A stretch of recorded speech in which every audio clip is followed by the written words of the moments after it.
Hi, you ever see a professional sports team capture a championship and talk about how it was a team effort and it takes everyone from players, coaches, managers, even owners? When building a brand for many years to come, you want to build a brand within and you want to be as absorbent as possible, such as like a sponge. You want to be absorbent from your coworkers, employees, customers, and even the competition. Personally, I have followed the NBA and NFL for many years. Now, you may ask, why do I bring up those two leagues? Because those two leagues like to protect their brand very, very much. The NBA has become a global known brand everywhere. But what happens when you bring in politics into the discussion from the NBA's team's managers? Which is it like a manager at any location you may think of, from grocery stores, restaurants, anywhere. They're team managers. There needs to be a clear understanding that teams that work for the NBA still have their freedom of speech, still have their American rights. But the NBA should try to minimize the effect that it has from political views of their employees.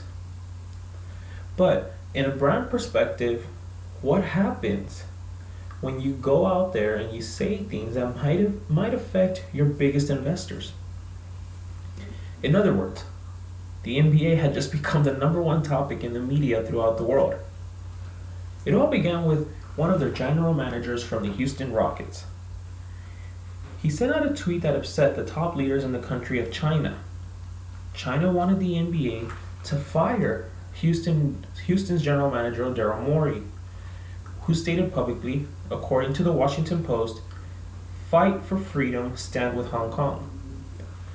China was threatening to remove all its NBA merchandise from its shelves from its entire country.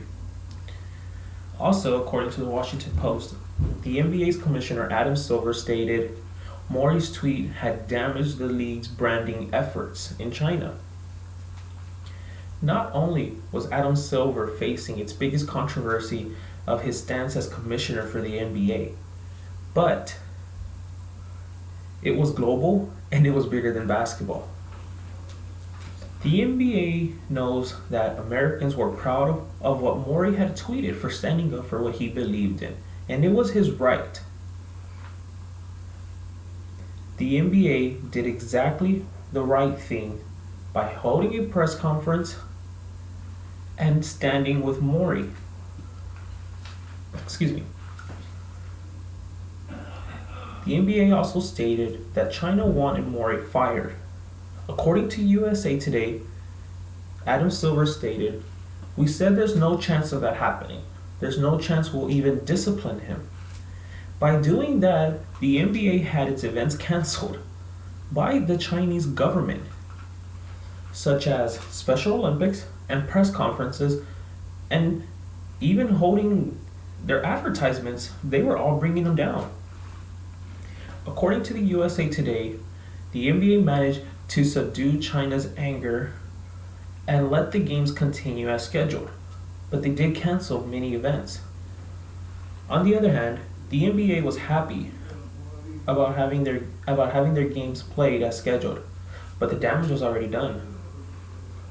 The NBA knew that its brand was going to be affected since the business in China was growing faster than in America.